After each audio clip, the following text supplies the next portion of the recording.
friends, Miss Cross is back here with Save Me a Seat, and we're going to jump right back in reading chapter 2. And I notice at the beginning of chapter 2 we have a heading that says Joe.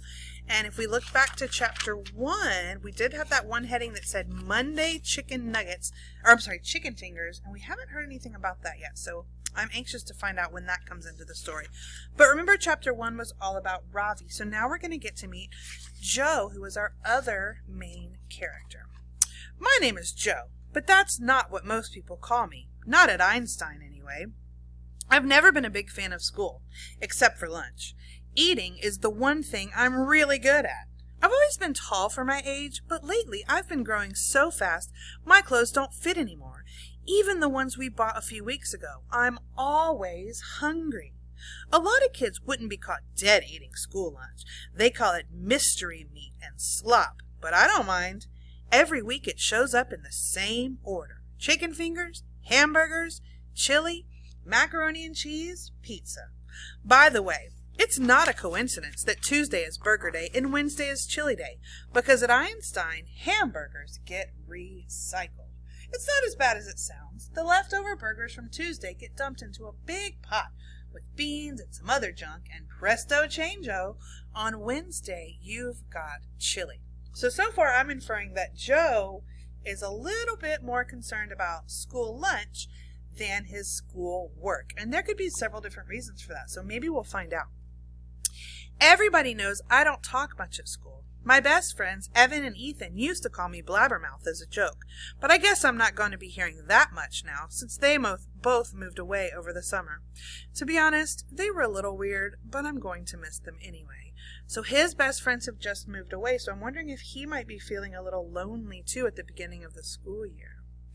Evan, Ethan, and I ate lunch every day together last year, and they had to go to the resource room for extra help. Same as me. Not that we had the same problems. For one thing, they were both super hyper, and I'm not. This year, I'll have to go by myself to see Miss Frost, and I'm not sure who I'm going to eat lunch with. Probably no one. So I notice here that Evan, Ethan, and Joe had to go to a different teacher for different kinds of help. And some of you might know that at Arcata we have similar situations with all kinds of different teachers who come in to help your class, who take students out. So that's something that you might be familiar with, that you or your friends might have an extra teacher sometimes. And that can be for lots of different reasons. People think you're unfriendly if you don't talk to them, but they don't understand that it's a problem for me that it's so noisy in the cafeteria. My brain and noise don't get along. Last year I had Mr. Barnes for my teacher. Mr. Barnes is epic. He can bounce a hacky sack off his knee 100 times without messing up. I had never even heard of a hacky sack until Mr. Barnes brought his to school. It was pink, which Dylan Samreen thought was hilarious. Oh, that's Dylan. He's the one that Ravi mentioned in the first chapter. He said something mean about it behind Mr. Barnes's back, and all the girls laughed. Sometimes I wonder what's wrong with girls, but then I remember I already know what's wrong with girls. Everything. Mr. Barnes is African American. He shaves his head and wears bow ties. Real ones you have to tie yourself. He must have talked to Mr. Frost about me because he never asked me to read out loud in front of the class or come up to the board to do math problems. He understood those things are hard for kids like me. So Joe is telling us here that because his teacher didn't ask him to read in front of class or do math problems, he feels like his teacher understood that those things are hard for him, and different things in school are hard for different people. Some people don't mind having everybody looking at them. Dylan Samreen, for instance. He wears his pants pulled down low with his underwear sticking out the top. He wants people to see it. His boxers have dollar signs on them, or dice, or lobsters, and he has special ones for holidays, too, with candy corn, or Christmas trees, or red hearts for Valentine's Day. Dylan is famous for his boxers, but his real claim to fame is his tongue, which is long and pointy like a devil's. When he sticks it out, it makes the girls scream. He thinks he's the smartest kids at Einstein. And he might be right. He's definitely the meanest. Sometimes I wonder what it would be like to be Dylan Samreen. But that is something I'll never know. So he says right here that Dylan Samreen is definitely the meanest kid in school. So when I think back to the end of chapter 1, when Ravi was having kind of a hard time and he sees Dylan staring at him, He felt like maybe Dylan was trying to be friends with him. Now we're hearing from Joe that Dylan is really mean. So I wonder which one of them has the correct assumption of how Dylan is. Maybe neither of them is correct, but I bet we'll find out. Mr. Barnes was the first teacher I ever had who liked me. Miss Frost likes me, but she likes everybody, so it doesn't count. On my final report card, Mr. Barnes wrote that I was a valuable member of the community. My mom was so proud she stuck it on the refrigerator with a magnet. It's still there. Today is the first day of school, and Mr. Barnes is the first person I run into when I get here. He's wearing a red bow tie with little blue whales on it. I'm pretty sure it's new, or at least I've never seen it before. Last year, Mr. Barnes had 17 different bow ties that he always wore in the same order, starting with the one with white diamonds and ending with the orange and purple striped ones. Mr. Barnes' bow ties were another one of my favorite sequences. So this sequence or pattern seems to be something that Joe really likes. He knows the lunch sequence, he knew all about Dylan's boxers, and now he knows about Mr. Barnes' sequence. So that might be something he's really good at. Mr. Barnes' ties, excuse me. He might be really good at paying attention to patterns like that. Yo, Joe, he says, how's it feel to be a 5th grader? Good, I tell him, at least so far. Maybe this year will be different, I think. Maybe Dylan Samreen won't be in my class. So again, it sounds like he is really not feeling good about Dylan. But when I get to room 506, there he is, standing over by the windows with his underwear hanging out. Polka dots. Lucy Mulligan and a bunch of her annoying girlfriends are standing around him chanting, do it, do it, do it. They want him to stick out his tongue, but Dylan won't. Come on, Samreen, let's give them what they want, Tom Dinkins shouts before sticking out his own tongue and wagging it at the girls. Tom Dinkins is a Dylan Samreen wannabe. The girls don't care about his tongue.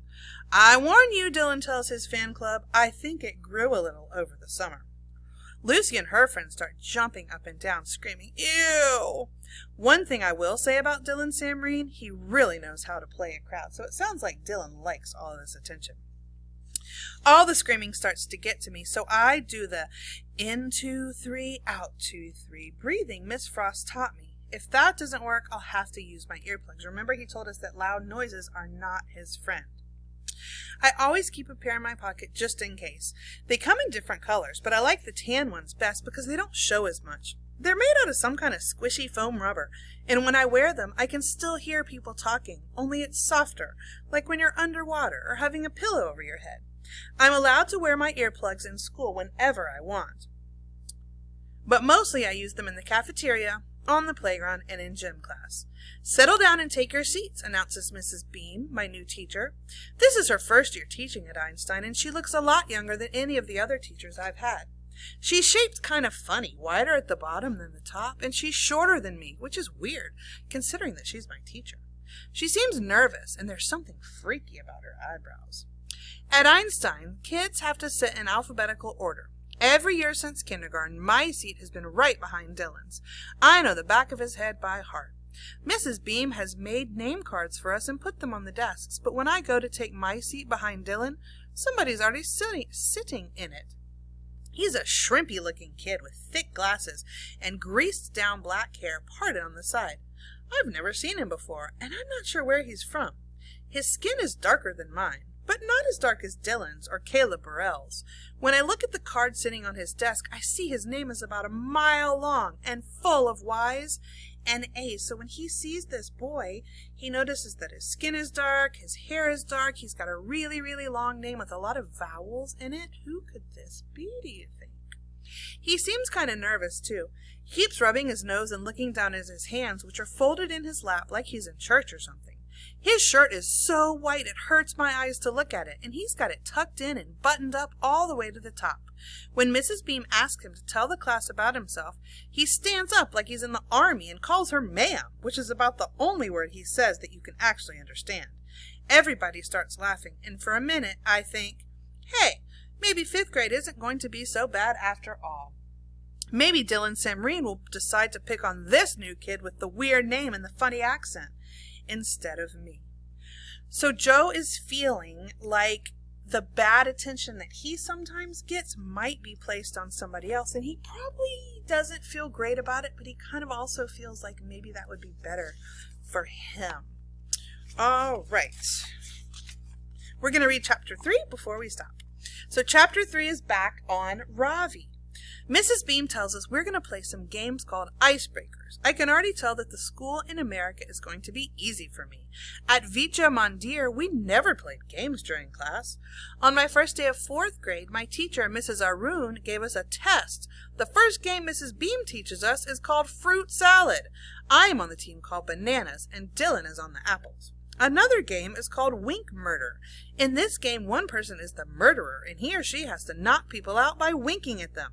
I find this game a bit confusing because even when Dylan is not the one chosen to be the murderer, he still winks at me.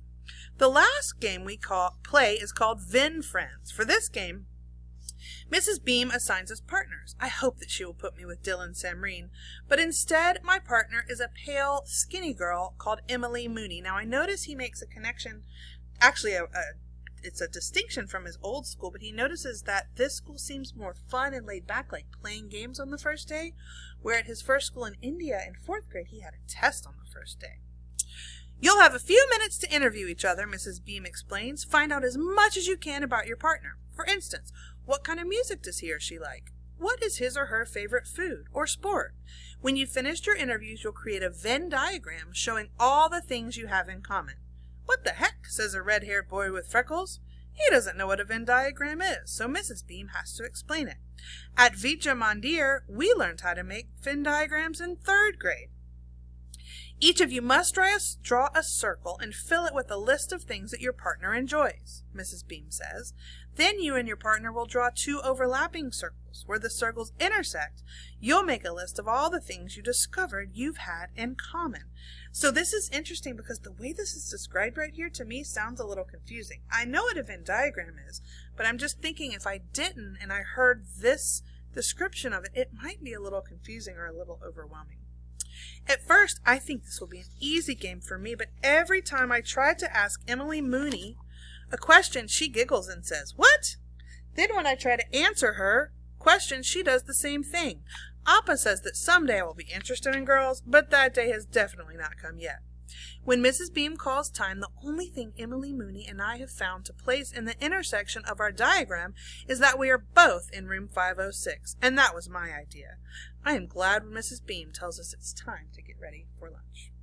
At Vidya Mandir, our lunch period began at 1 o'clock. 5th graders at Albert Einstein Elementary School eat lunch at 11:30 in the morning. When I get to the lunch room, the first thing I do is look for Dylan Samreen.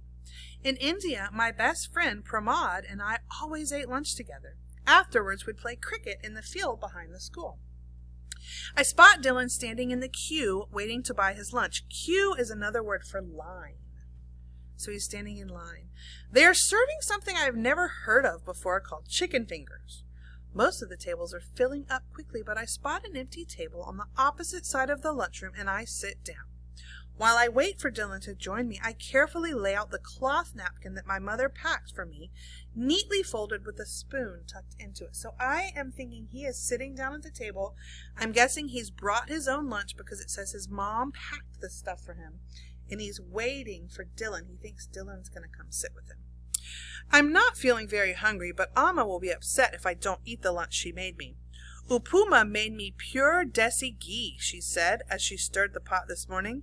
Semolina will give you plenty of energy for your first day of school, Ravi, so these are foods we might not be familiar with. Too lumpy, Parmima criticized, looking over my mother's shoulder as she cooked.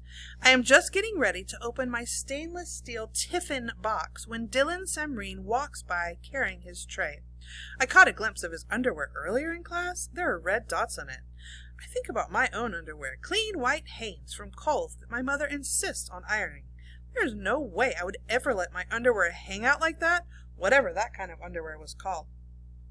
I thought Dylan and I would eat lunch together today, but instead he goes and sits down at a table in the corner by the window with some other boys. I had been looking forward to having a good laugh with him about Mrs. Beam, suggesting that I need special help. But it's okay. I'm not worried. I'm sure that Dylan and I are going to be friends. He's been smiling and winking at me all morning. A big white kid with yellow hair and a wrinkled shirt comes and puts his tray down at the other end of my table. He doesn't say hello to me, just sits down on the bench. He's so big the table shakes and my tiffin box jumps. I recognize him as the guy who sits behind me in class, but I don't remember his name. He doesn't seem very friendly. He picks up his fork and starts shoving food into his mouth and doesn't stop eating until his plate is clean. I think maybe he forgot to eat breakfast. And what's that he's got in his ears? I'm feeling a little hungry now, too. I spread the napkin on my lap and bend down, sniffing at the upuma. Parmeema was wrong. It's perfect. Not lumpy at all, so I gobble it up. Gobble it down quickly. I need to wash my hands and rinse my mouth, but for some reason there isn't any sink in the lunchroom. I look at my watch. I still have 10 minutes left until the bell rings, so I tuck the spoon back into the napkin, place it in my tiffin box, and buckle the lid. Tiffin box must be some kind of like a thermos or something to bring his lunch in. As I'm on my way out of the lunchroom to wash up in the boys' bathroom, a roar of laughter comes from the table in the corner by the window. Dylan Sumreen must have made a good joke because everyone is slapping him on the back and treating him like he's a hero. I smile to myself. I know exactly how it feels to be that guy. I know something else too. Tomorrow I will not be eating my lunch alone. I will be sitting at the table in the corner by the window right next to Dylan Sumreen. So I'm going to stop here and I want you to think about what might these guys have been laughing about. And I feel like Ravi is very excited, think he's gonna sit with Dylan tomorrow. So I want to know what you think is going to happen next. All right, guys, we will be back for more reading later. Bye.